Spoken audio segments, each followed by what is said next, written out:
I'm Elaine, and today I'm doing a full in-depth review of the 2021 Honda Accord Sport Special Edition.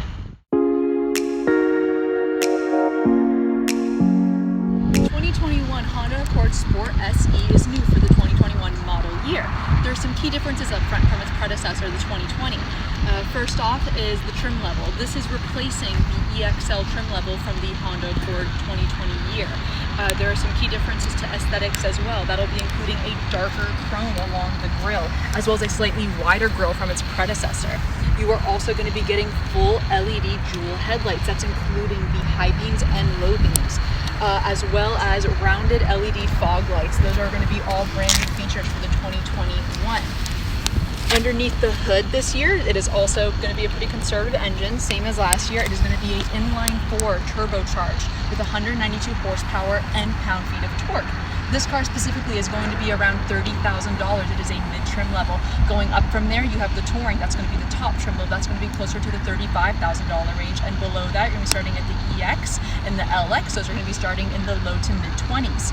Moving around to the side of the car for the Sport Special Edition, you're going to be getting 19-inch alloy wheels with chrome and black that contrast. You are also going to be getting some key aesthetic pieces such as contrasted black side view mirrors. You're also going to be getting a smart lock and unlock feature. So this car, you just simply come up to it, touch it, it's locked. To unlock, stick your hand in, unlocked. You will get that on both the driver and passenger side doors. You are also going to be getting, coming around to the back, a black small lift rear spoiler. You're going to be getting full LED taillights, a nice little special edition badge, as well as dual chrome exhaust tips. Coming around to the side of the car, again, I really want to specify exactly how much space this thing has. Opening up the rear doors, this thing is huge inside. You get a full leather interior with the special edition, and you get lots of legroom. I am short, only 5'1", but I still fit back here very comfortably, as I will shortly introduce. Sitting back here, the seat in front of me is pushed really far back. I still have plenty of legroom, as well as lots of upper headspace. Also back here, you're going to be getting two little USB ports for both passengers. Really nice for long trips, as well as a small little cubby area. And then coming back outside and coming around to the front, you have a really nice passenger and driver side seats. For the passenger side, you're only going to be getting a 4-way adjustable power seat, but for driver side, you're getting a full 12-way seat. Super duper comfortable. As you can see, the interior has really beautiful styling as well. Moving around up again to the front of the car, you're going to be getting really beautiful running LED headlights on this thing. So as soon as you start the car, to release the parking brake, you're going to have a really sophisticated, nice look on the car. This car has really beautiful body lines. Overall, it's absolutely stunning. I'm really impressed with the way Honda has designed this car so far, especially from the outside. Also, we're going to talk about the trunk space in front. Popping the trunk back here, this thing is humongous. You get tons of space back here. No problem at all for hauling an entire family. If this is not enough space for you, super easy to get more. All you do, pull these levers up top. You can hear a click. Coming around to the inside, I will pull these seats down. And there you go. You have tons of space back here. You can fit anything that you would need. Both sides will be folding down. Going back around to the front, I will introduce to you guys the sophisticated interior of this brand new model year. Sitting inside, as said, you are going to have 12-way power adjusting seats. That includes lumbar. Super duper nice for long trips. Moving up to the steering wheel, you have really sophisticated yet elegant styling. You're going to get some nice faux carbon fiber all along the interior. Some classy vents, as well as dual climate control with small screens. Starting up the Honda Accord, not all that exhilarating, small little 4-cylinder. You get nice little digital gauges. The right side is permanently there, so that is not able to be changed. You are not able to change out any of the settings for your speedometer, but your tachometer on the left side you can change with some simple features. All you do is just press the home button, and you have a whole range of things to choose from. You can go to your range and fuel, speed and time, audio, phone, traffic signs, driving support, as well as driver attention. You also get rear seatbelt alerts in this car. So if you have kids, you will constantly be able to monitor them and be able to turn around and yell at them on road trips when they unbuckle themselves. You also have your maintenance, safety support, and warnings. This car has a lot of safety features that I want to talk about, one of which being Honda Sense. So all you do is you come and press this button to turn Honda Sense on and off. Super duper simple. Also a little traction control button right below it, but that's not too useful in this kind of car. The Honda Sense is what's going to be controlling your autonomous driving mode as well as your adaptive cruise control systems. You will also be getting over on the left side, this is how you control all of your adaptive cruise control. You simply press this button to engage it, press it again to disengage it. Same thing for your autonomous driving mode. You press a little button with the hands on the steering wheel, it'll pop up and then it'll come off. And then you can also reset your distance on this cruise control with simple buttons like this. Very, very, very simple. You can see on the screen, you can adjust it to how far away you want it to be from the front. And it'll slowly adjust itself. Really nice. Moving into the center console of this car, you're gonna be getting lots of space. Opening this up, you get a huge center console with a little tray up front. You're also getting a little power outlet in there. You get a brake hold feature, an electric parking brake. You have your sport and econ modes. You also have a nice shifter. Now this is going to be disappearing very soon. I got lucky, this car is one of the last with an actual shifter, but you may get unlucky with a 2021 Sport and have a push button. This is a CVT car. I know it's unfortunate, but this is a CVT transmission, so it is a little bit sluggish and you will definitely notice it, especially in sport mode. The dual climate controls are really nice. They are digital gauges. Simply turn the gauges to change them. And you can push to sync both. If you push it again to turn it off, and then each person has their own way to control their own climate. You also get both driver and passenger, get 3 level adjustable heated seats. You just keep pressing to adjust the levels that you want.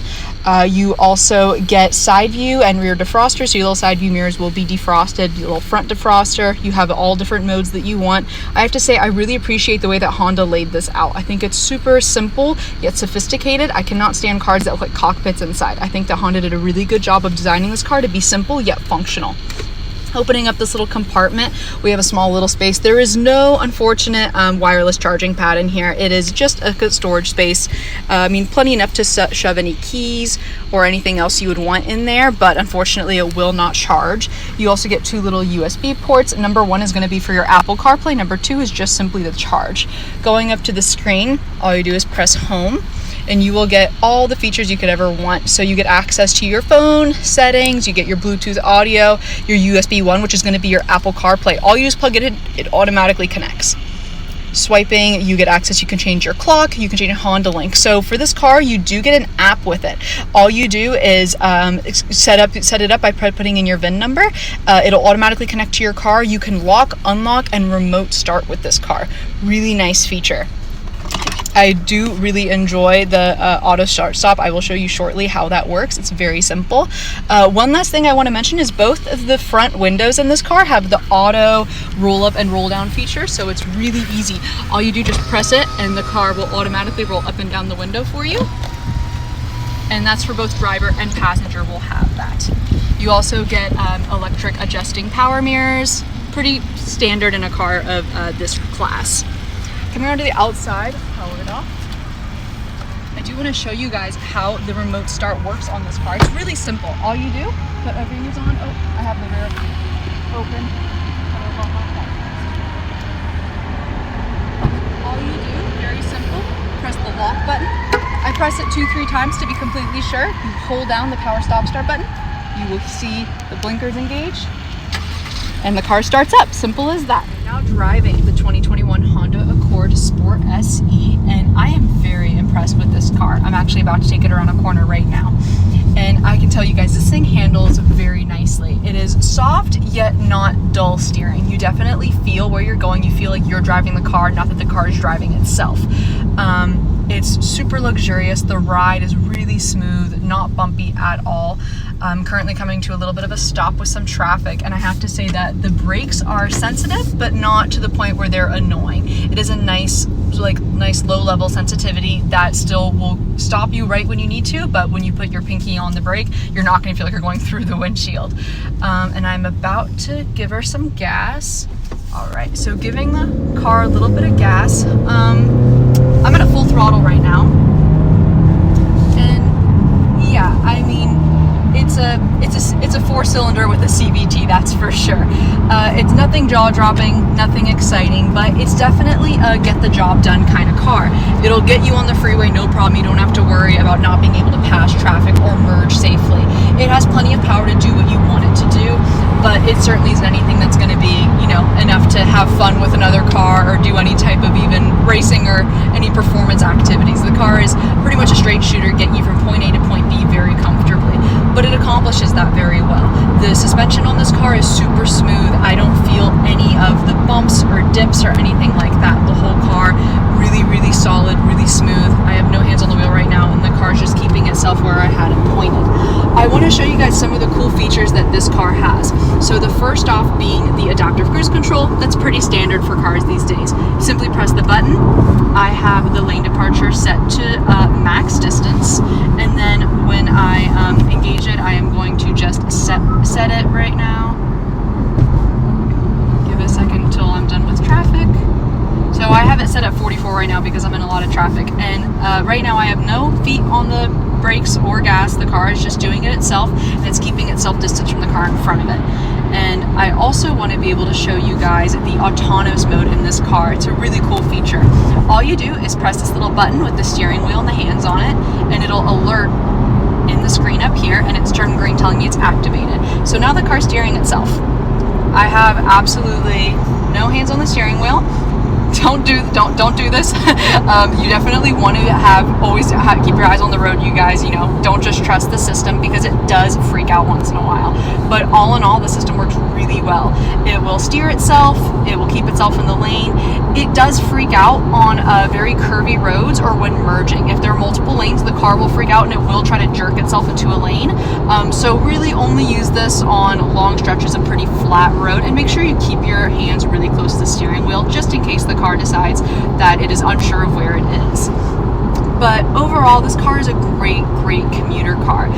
Small things I don't like, such as the one thing with lane sense I'm not a fan of, is the lane departure warning. This car has a very sensitive lane departure warning. So if you even slightly go out of the lane, the car will shake and it will push you back into the lane with the steering wheel. I'm not a fan of that. I think I know better than the car, and it's really dangerous when I'm trying to merge off the freeway and the car's trying to yank me back into the lane that I was in. So there's certain things I'm not a fan of, but all in all, I'm very impressed with this car. I think Honda did a really nice job. Perfect family sedan to get you where you want to go. I could be in this car for hours on end and not complain at all. So great job, Honda. Really love this new Accord. Alright guys, that is it for the 2021 Honda Accord Sport SE.